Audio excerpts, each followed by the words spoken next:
Hello everybody and welcome back to Crap Car Collective. Now, I thought I'd just do something a little bit different with this video today. There's been an awful lot of Rover Streetwise content, the car I'm currently in filming, over the last couple of years. So I just wanted to kind of veer away from that, and I thought I'd give you all a bit of a potted history of all the crap cars I've owned since I started this channel 4 years ago, back in 2021.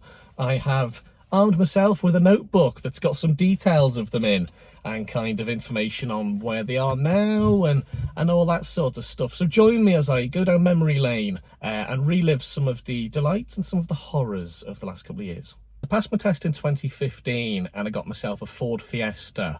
It was a Mark IV facelift, 2002 plate, right at the end, just before they brought in the much better Mark V. You really loved that car. Had it for a couple of years, had to get an awful lot of welding done to get it through an NCT, an Irish MOT. I had to get the clutch replaced in it as well, which was quite expensive, it was £500–600. And then I think the gearbox gave up in the end, which led to me scrapping it, unfortunately. But I really did, I love that car. It's your first car, isn't it? So, you know, you're always going to have a bit of an emotional attachment to it.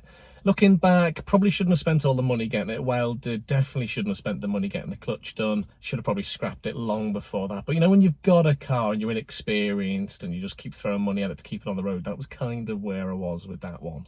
After that, then I moved on to something Germanic.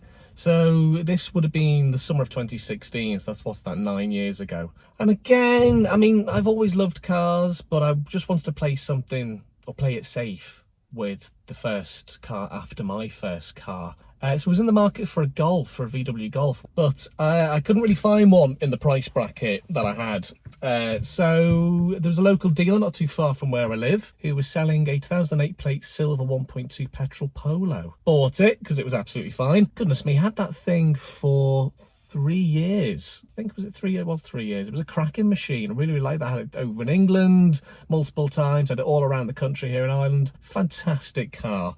So that car then was starting to cost me a bit of money. Some kind of silly things go, and the mileage was getting kind of high on it. And I thought, yeah, I'm just going to get something, you know, something a bit newer. And that Polo had been a great car. So I said, why don't I just go for another one? So I spotted a 2015 Volkswagen Polo. It was a 1 litre MPI, so not even the turbocharged TSI. But I didn't really mind. Drove that round pretty solidly for, goodness me, I think it was 3 years I had that one for. And that did overlap actually with the beginning of this channel and the crap car ownership stuff in 2021. I ended up selling that to a dealership and pretty much getting back what I paid for it in the first place, because post-COVID and inflation and all that, used car prices, as I said, went through the roof. So I think I put about 40,000 kilometres on that in the 3 years. I really did drive it. Looked after those, a cracking machine. Let's dive into the notebook then, and here are the details. Not an awful lot on that page because a lot of it's in my head, but this just kind of gives me whether they're still alive, scrapped, or whatever. And some of this isn't going to be very pleasant reading, unfortunately, because there's a lot of the word scrapped on this page, on these 2 pages, sadly. So the first crap car I bought then was in, I think it was late February 2021, and at that stage I'd been looking for a little while, been kind of inquiring, and I spotted this wonderful Hyundai Atos on Done Deal, which is kind of like the biggest used car website here in Ireland. And I just thought to myself, yeah, I'd like that. I think there's a bit of a stretch of NCT on it. I think it cost me about 700 or 750 quid, which at the time was, you know, and actually now would be even more of a bargain. I think that's probably bang on what you were paying around then, just sub 1,000 quid for a taxed NCT road legal car. I really liked the Atos actually. I did really enjoy it. It was very nippy, although I was terrified to kind of put the foot down anywhere because the engine just felt so sort of restricted. You put the foot down, you'd be like, this thing's going to explode any second. So even on motorways and that, I just found myself taking it a little bit handy and just sitting at like 60–65 mile an hour pretty much anywhere. Brought it through a car wash and it leaked. That was great fun. Now, I got rid of that and I can't fully remember why. There were a couple of oil leaks underneath, nothing massive, and there was like a leak from the rocker cover gasket and stuff.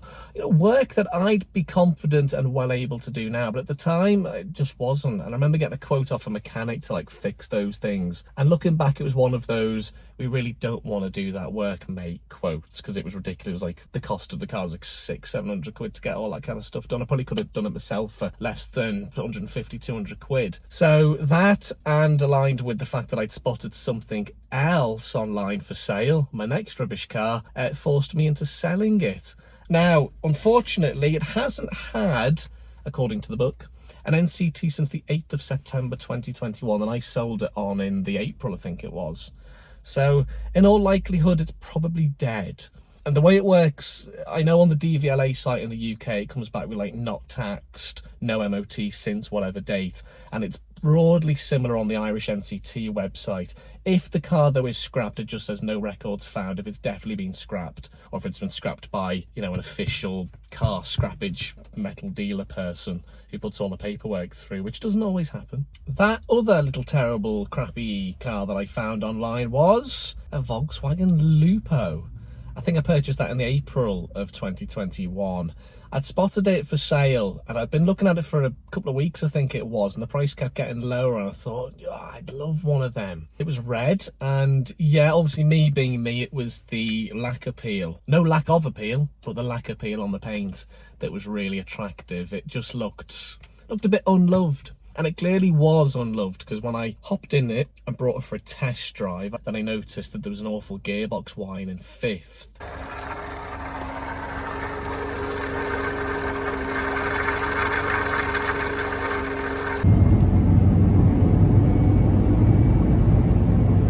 Doesn't sound good, does it? Yeah, the clutch also went to the floor and the brakes weren't great. So that was my first kind of taste of a kind of car that you really shouldn't buy. But I was just overcome with heart ruling the head, which often happens when you buy terrible cars. That thing lasted in my ownership for only a couple of weeks, I think. It was only probably 5 or 6, I say couple of weeks, it was 5 or 6 weeks, I think. And I didn't really do huge mileage in it because I was just petrified that the gearbox was going to gonna explode. I did do a gearbox oil change in the vain hope that, you know, a nice cheap thing to do like that might fix it, and it had no effect whatsoever. It still was whining away in fifth gear. And I remember actually, and I didn't spot this when I bought it, but on the key fob there was a little, you know, those little ID tags that dealers often have with the registration, the colour and what model it is. This one just said Lupo Fiasco. So I probably should have opened my eyes a little bit more when I bought this. So what does the book say? Well, the book says that VW Lupo has not had an NCT since the 12th of October 2021, pretty much a month after the Hyundai Atos last expired. Again, probably dead. If anybody does know where that is, let me know. I mean, I do not want to own it again if it survives, but just be nice to know what's happened to it.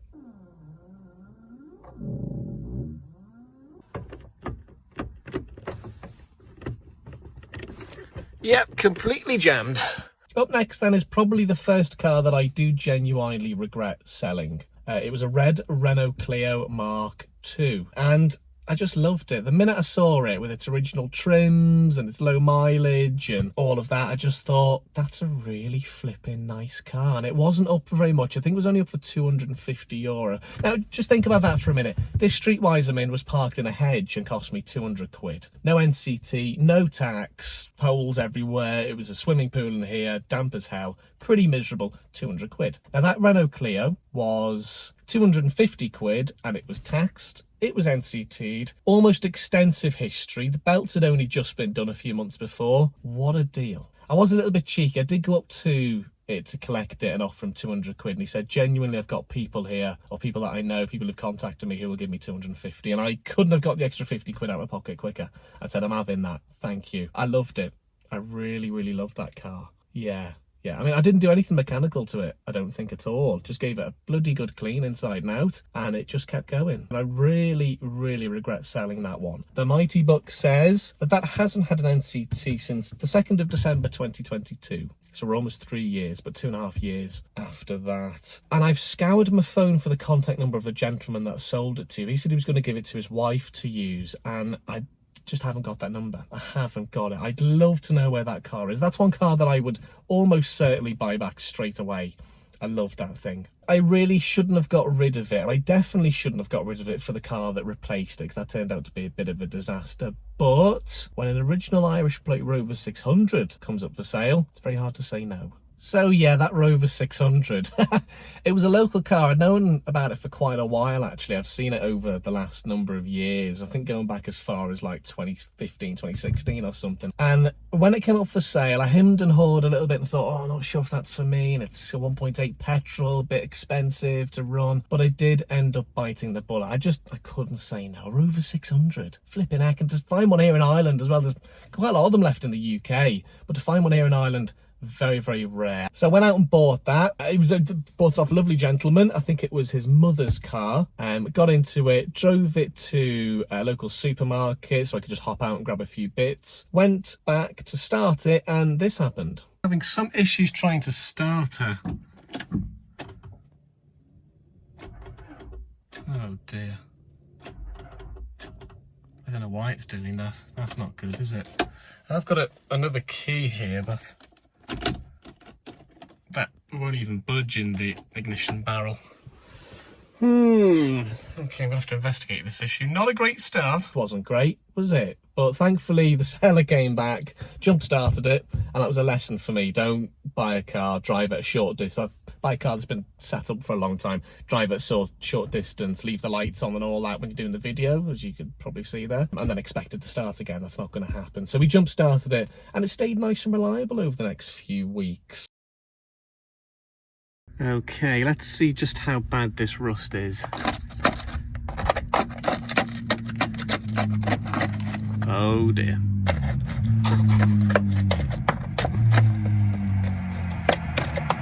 Oh dear, that is shocking. What even is that? That's not even metal, some bits of that, is it?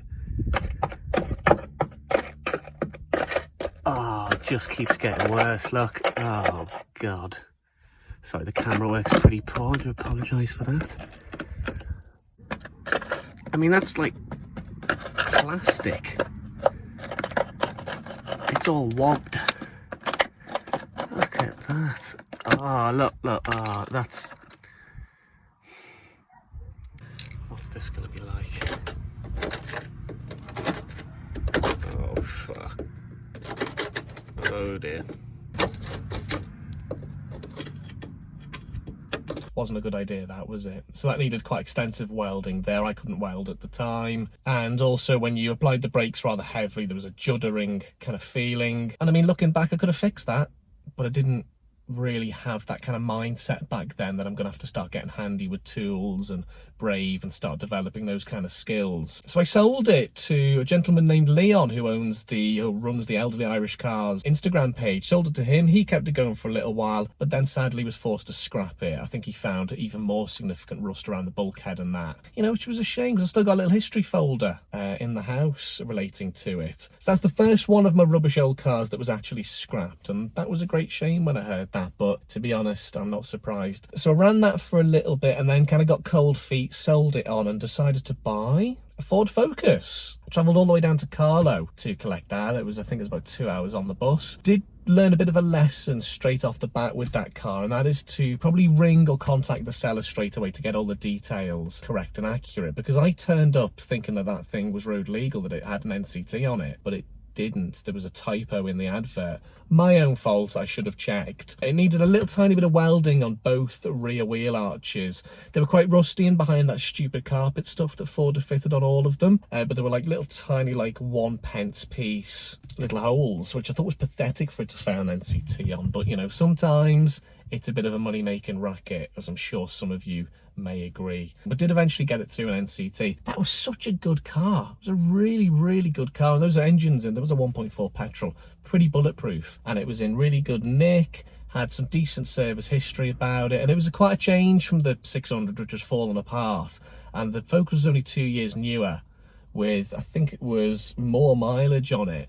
And it just felt like a completely different machine. Ford really did up the game with the Focus, and that came along in '98.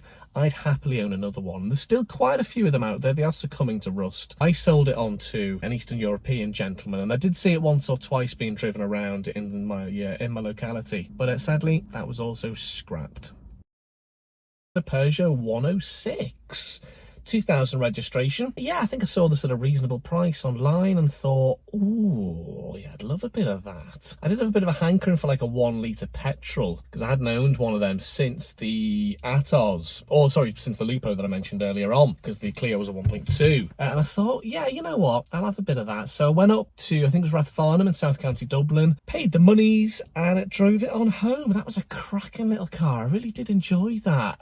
But I just didn't gel with it really, unfortunately. I mean, there was nothing wrong with it. It was perfectly fine. It was NCT'd, it was taxed. I think there was a little bit of history with it. So I, ran that for a little while, a couple of months, through a bit of the winter of 21 into 22. And yeah, it was a perfectly fine car. It was okay. I fitted new wheel trims to it, gave it a deep clean, all that sort of stuff. But it just wasn't really doing anything for me, I don't think. So I ended up selling that to a Peugeot enthusiast, and it lives. It is still on the road. It's NCT until the 8th of September 2025. So what are we today? Are we the 8th today? No, we're the 9th. So almost a month left on it, which is nice to know, isn't it? Nice to think that that thing is still going. So yeah, I was really happy when I found that out, when I threw its registration into the NCT website the other day. Thankfully, still on the road. Great stuff. Now, whilst attempting to shift the 106, I'd seen a saloon version of my next car for sale online, lovely gold colour, and I thought, oh, wow, doesn't that look good? And I kind of forgotten that they even existed. And that car being Volvo V40. Well, the V40 is the one that I bought, but the one I'd seen was an S40. Pretty much the same thing, only the V for versatile, I believe. S for, I presume, saloon. But I don't think it was saloon or sedan. But anyway, who cares? So yeah, I saw then a fantastic blue Volvo V40 for sale on Dundee. I think they only wanted, was it 1,500 they wanted for it? This was blue, 1.8 petrol automatic, full leather, climate control, cruise control, all the gizmos, toys and gadgets. And an estate, which I hadn't owned before. So I went down fully knowing that unless it was literally broken, couldn't drive, I was definitely going to buy it. And guess what? Yeah, I bought it.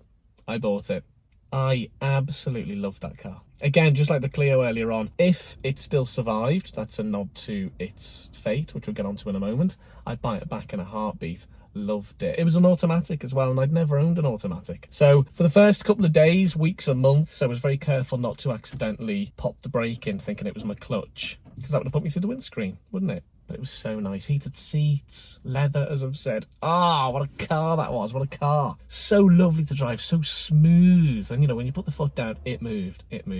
It was a bit thirsty on juice, but unfortunately, it was that expense, the running costs, that really made me think I have to get rid of this, to be honest, because financially it just wasn't making any sense. Also, I think it needed all the suspension bushes doing, because it was quite clunky towards the end of my ownership. And, I mean, I mentioned before that I think the NCT is a complete money-making racket, which it is, and I'll stick to that. I will stick to that until the day I die, because they failed it on the windscreen wiper linkage. Now, okay, it did jump a little tiny bit. There was a mark on the bonnet where it was rubbing against it, and it did jump a bit, but it cleared the windscreen absolutely fine. But, they saw an opportunity to shaft somebody of a few quid, and they took it, which was a shame, because I then bought replacement parts, I bought new parts, and they never really fitted, never really matched up. So that would have been hard to get that through another NCT, unfortunately, which is one of the reasons why I sold it, along with the running costs.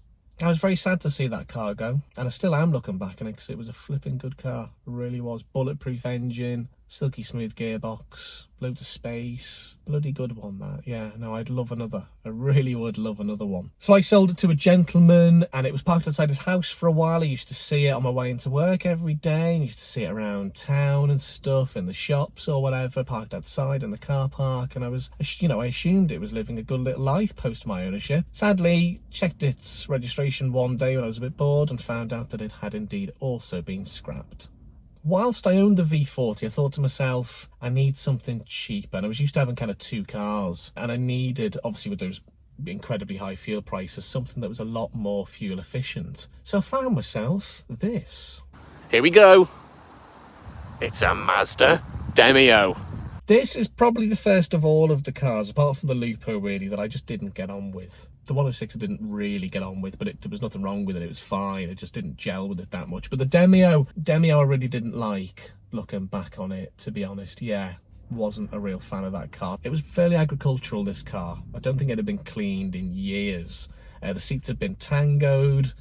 I think it was the filling, the foam from the seat protectors had like leached into the actual fabric and they'd gone all orange. It stunk. It needed I don't think I've ever cleaned anything as much as this, ever. It needed a serious deep clean. But eventually got it to a more presentable standard. I think only a couple of days into owning it, I drove it all the way to Galway, covering a classic show up there for Irish Vintage Scene magazine at the time. So I drove actually the 3 hours up there and 3 hours back absolutely fine. A little 1 litre engine, it was okay. Nice and frugal on fuel, thankfully, one of the main reasons why I bought it. One day though, I was going to park it and I did clonk the front passenger wheel off a really high curbstone, gave it a good whack. I thought, oh, it's a bit more than you'd usually clonk a curb. I was a bit concerned. And over the next couple of days, I noticed that there was a jink in the steering. I'd put the foot down and accelerate, and really hard to explain, but you'd feel the steering wheel would snap in one direction. You had to be really careful. Now, thankfully, it was only a light car made literally of sheet steel. And then occasionally, you would feel it correct itself. You go around a roundabout and you'd hear something clonk and you'd be like, oh, okay, that's back to the way it was. And then again, you put the foot down and it would go again. And I still have no idea what it was. Was it a broken drop link? Was it a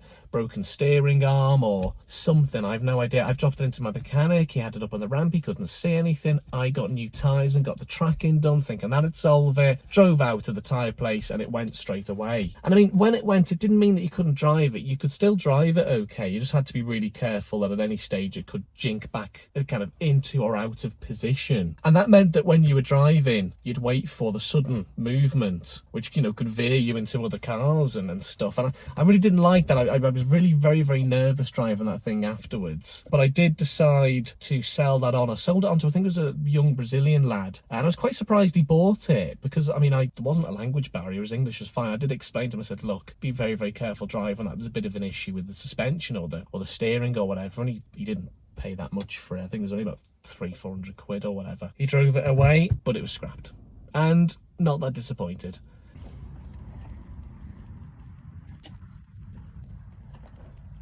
My next purchase is another car that I do regret getting rid of, and I'd have another one in a heartbeat. It was a K11 Nissan Micra. Went all the way down to Greystones in County Wicklow to pick this one up. And yeah, the story of me buying this one was quite interesting. I remember I was sitting in work bored one day and drifted into looking at old cars online because I wanted to shift the Demio, and the V40 was still very expensive, so I needed something to replace the cheap Demio. And I remember looking at it, there was a little K11 Micra in Greystones, as I mentioned, and I think the lad had it up for about 1,000 quid. I think it was NCT'd and I think it was taxed. I think it was road legal for 1,000 quid, which, back then maybe a little bit steep, but nowadays you'd be banged on the money for that, such as the extortionate price of used cars. It was a 2002 plate, and I remember texting the lad that owned it, and I just said, listen, looking at the car, I'm interested, I can come down and view it tonight. What's the best price you'll do? Chance of me arm. And a bit of an experience from his side. He'll learn from this, and, anyone would do.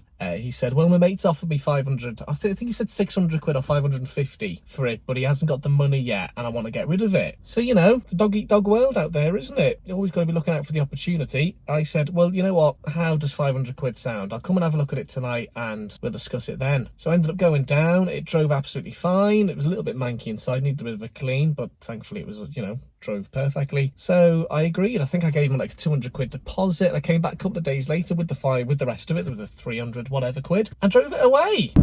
So here it is then, the new car, the Micra, and it's really rather okay so far. I'm about 10 minutes into my journey home, and everything seems to be going swimmingly so far. I can already tell it's going to be a great hoop to drive because you can really just throw it into corners and power on up through the gears. I really did like that car. I really did. I gelled with it. I drove it everywhere. I put some serious miles on that. Just drove it. Unfortunately, though, the gearbox started to give up, and I think it's a common fault with old Micras, definitely K11 Micras. I don't fully understand what the issue is, but I think the linkages seize up. Maybe if you just get underneath it and oil them up or something, that can help fix it. But I do remember sitting at junctions towards the end of my ownership with it, and literally... Oh. Yes, there's first. There's second. Ramming it into gear, as in foot on the clutch, both hands on the gear stick, ramming it into first. No good for the gearbox. And I've still got a bit of a sore shoulder thanks to that. My shoulders, I mean, I've never got physio or anything on. It's not that big of an issue, but every now and again it flares up, and I'm pretty sure that's because I was putting so much force into that gear stick. But yeah, it was a cracking car. I really, really did like that. And again, as I said, I'd have another one in the heartbeat. I'd advise anyone who's looking to get into cheap modern classic car ownership to buy one. There's still loads left out there. Yeah, they do have some corrosion issues, but how many do you still see on a daily basis? Not as many as you used to, even 2, 3, 4 years ago, but there's still quite a lot out there. Great spares availability. You'll see them in scrap yards. You can pull stuff off them. They're cheap to run, cheap to insure, cheap to tax. Get on the K11 Micra bandwagon quick, because another 3, 4, 5 years, there may not be that many left, unfortunately. Oh, and that one's not left either. That one was scrapped. I scrapped it. Sorry. So a car that overlapped with my ownership of the Micra was my next crap car. And I went French this time. It was the third French car I'd ever owned, and it was an earlier version of another car that I'd already owned. It was a Mark I Renault Clio. A very late one on a 1998 plate. It was a 1.2 petrol, and this was like a dream car for me to own. It didn't turn out to be a dream at all, sadly, but I'd known this car for a number of years at that stage. It lived in Bray in County Wicklow. I've got a bit of a thing about buying cars in Bray and South Dublin. That's where all the old crappers seem to be, or at least seemed to be. And yeah, I'd known about this one for quite a while actually, and I just, every time I looked at it, I thought, I'm going to own that one day. I'd love to. So I think I left a note on it in early 2022, thinking I'm not going to hear anything from this, but I'll leave a note just in case. So I got a message saying, it's failed its NCT, I'm getting rid of it, I've had it for years, do you want to buy it? So I went down and I got there. It was a horrible rainy day in October 2022, and I got the train down to Bray. I remember blowing a gale and it kind of intermittent rain, just a miserable day, and met the owner at the time. She was a lovely, slightly eccentric old lady. She said she'd owned it since 2008, which was amazing, really. So she'd owned it at that stage for like, what was that? That was 14 years or whatever. She kept it in relatively good nick. There were dents everywhere, there were scrapes, but I think mechanically it was in pretty good condition, thankfully. So yeah, I handed her over the money, hopped in it, and just as I was about to leave, I remember saying, oh, the indicators packed up yesterday. I thought, oh, right, okay. Because, you know, it's a gloomy, dark October evening, that's not ideal. But, you know, I had to hop in it, and I drove it all the way home, which was quite sketchy with no indicators. I could never trace that indicator fault. There'd been new indicator relays, new indicator units put in the car. I messed with fuses, messed with more relays. I remember messaging people on Facebook Marketplace in flipping France, having to put it through Google Translate. Like, you know, have you got fuses? Have you got relays for a Mark I Clio, etc.? And I did get some sent to me. None of them worked, sadly. And then I remember checking the fuse box and seeing that there was a bit of a burn mark where the fuse would be, or where the relay was, can't fully remember, and thinking that something really bad electronically had happened. And I kept saying to myself, I'll do work on it, and eventually I just fell out of love with it. A couple of family events happened that took my mind off car ownership and, you know, more important things and all of that, and I just thought, no, this, you know, just no. I didn't gel with it, sadly. And I'd love another go at a Mark I Clio. I really would. It hasn't put me off them at all, the way maybe my ownership of the Demio has put me off it a little bit. I'd love another one. But I did end up listing it for sale, and a gentleman came and said he was going to break it for spares because he was trying to keep one on the road. Wasn't ideal, but, you know, what can you do? At the time I purchased my next car, which is the oldest car I've ever owned, I just sold my 2015 Polo, so I had a little bit of cash that I could afford to dispose of. Looking back, shouldn't have done that, really, should I? I should have been wise and saved it, etc, etc, but at the time I was a bit more foolish. I say at the time, nothing's changed. And I saw a Peugeot 306, a Mark I petrol 306, a rare old beast for sale online.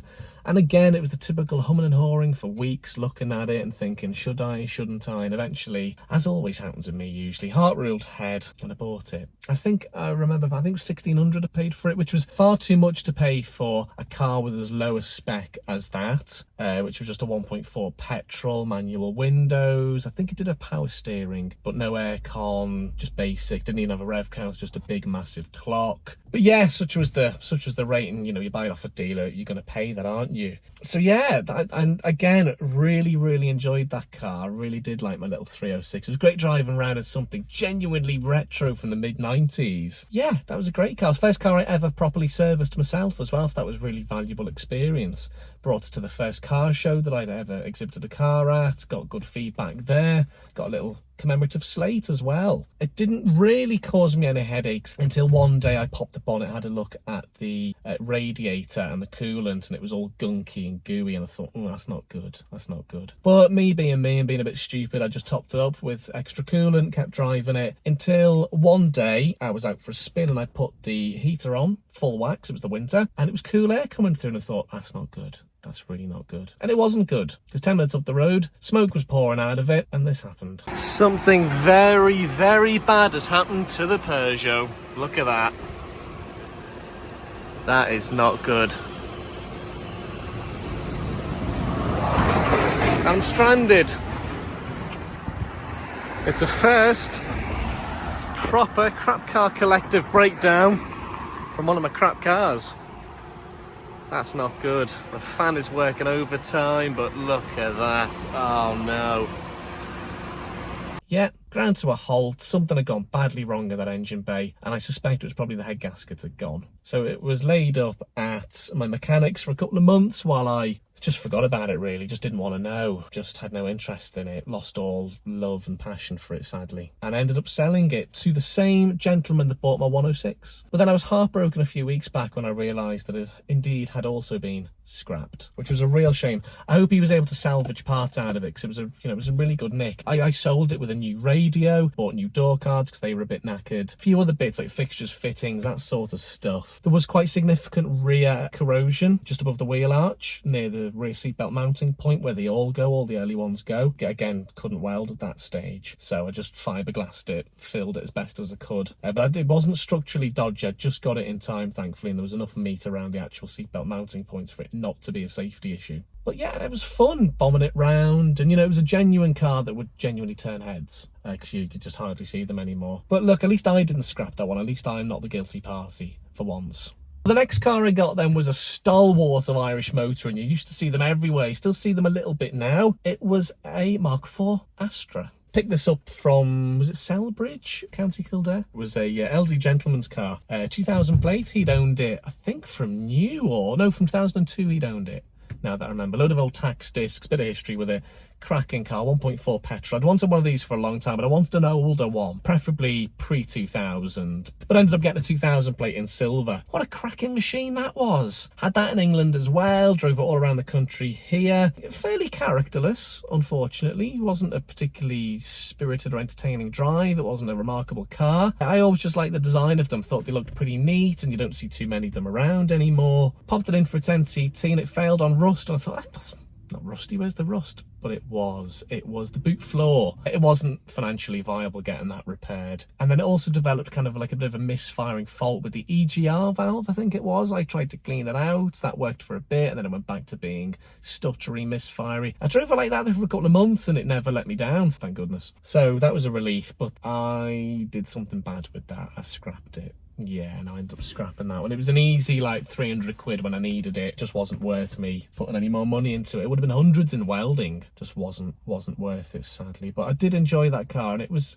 fairly reliable. Even when it looked like it was going to break, it didn't. It just kept going. So total respect to the Mark IV Astra. Really, really good cars. And yeah, if one came up and it was cheap, I'd have another. The next car I'm going to talk about is this one. Not going to spend too long on it, because if you watched any of my videos, you'll know all about it. The Streetwise. I'd first seen this car when I drove past it on the way into work in 2022. I thought, flipping heck, it's a Streetwise. When did I last see one of them, especially in Ireland? There's a few of them left in the UK, not many, but I think there's less than 10. Easy less than 10 left here in Ireland. But I saw this and I thought, oh my god, of all the cars I have to own this one the most. But it was in behind these big wrought iron gates on like this estate. I thought, how the flipping heck am I going to get in there, So one day on the way back from work, I noticed there was like a delivery van, Amazon or DHL or whatever, were there, and I thought, here's my chance. So I swerved in, scribbled a quick note, knocked on the door, and a lovely, very polite lady answered. I said, look, I'm just going to leave you this here, no pressure at all, just if you ever want to sell that car, give me a call. And she was like, oh, okay. It was my father's, I think she said, and my daughter's going to be learning to drive, so look, we're not looking to sell, but if at any stage we are, we'll let you know. And I thought, absolutely fair, good stuff, thanks. Drove on home, didn't think much about it until I got a call pretty much exactly a year later. Didn't recognise the number. Thank God I answered it, because she goes, got a Rover here and you left a note on it. And I thought, oh, it's the Rover Streetwise, isn't it? And I got so excited. So she said, yeah, I'm moving it on. It's yours if you want it. I thought I'd give you a call first. I had a few people knock about it, but you left a note first. It's 200 quid. And before she could even finish the sentence, I said, yes, I'm having it. So went down with a friend. We got it started. That video's up on the channel. Give it a watch. You'll really enjoy it. I really enjoyed making it, and got it taken home on the back of a trailer. I paid 200 for the car, and I think it was 300 or 350 to get it recovered. So it was actually more to get it recovered home than it was to buy it. And she's still here. It's my little project. I love it to bits. As you can see, the door card's off because the window doesn't go down. Can you see the window going down here? It's definitely not, because I'm still sweating because it's too warm in here.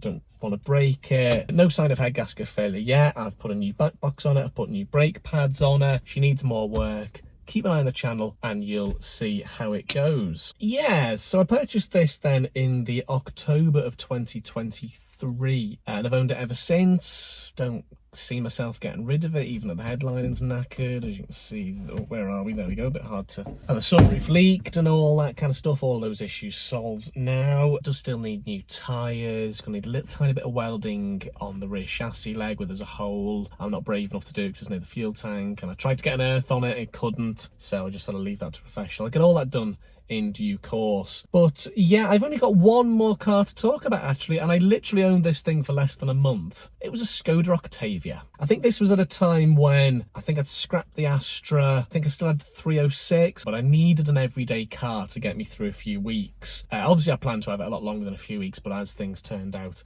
I didn't. Picked this up in, was it Rover County Meath somewhere? It was a perfectly adequate car. I didn't pay huge money for it. It didn't have an NCT, it was just out, but probably would have passed no problem. I think I had a little bit of tax on it when I bought it. It was a 1.4 petrol. It was a nice car. It was 2002 plate in blue, fairly unremarkable, drove nicely, but I traded that in for a Volvo V40. I've already had a Volvo V40. Volvo C30. There's too many numbers and letters going on here, which I'm yet to do a video on. It's actually parked literally just up there. You can't see because the hedge in the way. I will, I swear, do a little road test and a bit of an introduction to that car at some stage. I want to buy myself a new microphone and get mic'd up for it so that it sounds a lot better than some of my videos often do. That's what happened with that Octavia. Not a lot to report on that one. It was fairly dull, and that thing hasn't had an NCT since the 21st of March this year, 2025. So what are we now? We're August, almost 6 months ago. So is that still around? I did see the fella that I bought the Volvo C30 off. He'd listed it on his dealership page with an NCT. Listed it for like 2,000 quid, £2,500. I thought, that's ridiculous, mate.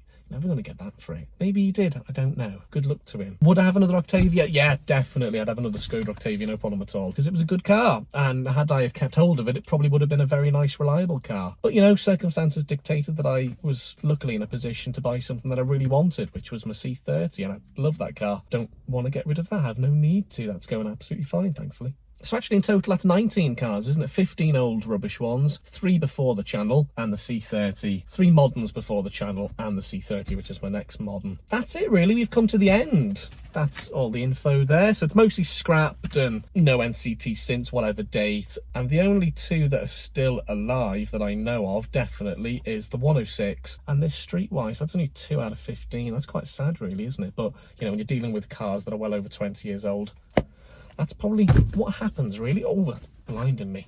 Shut that down there. I just want to say thank you very much for watching this video. You can like and subscribe. I'd really appreciate it if you did. I'm on Patreon as well, so if you want to help me keep any of my old cars on the road, you can do. You can subscribe over there as well. There's going to be plenty more car action with the Streetwise and with my C30 coming soon. Thank you so much for watching again, and I'll see you on a video in the near future.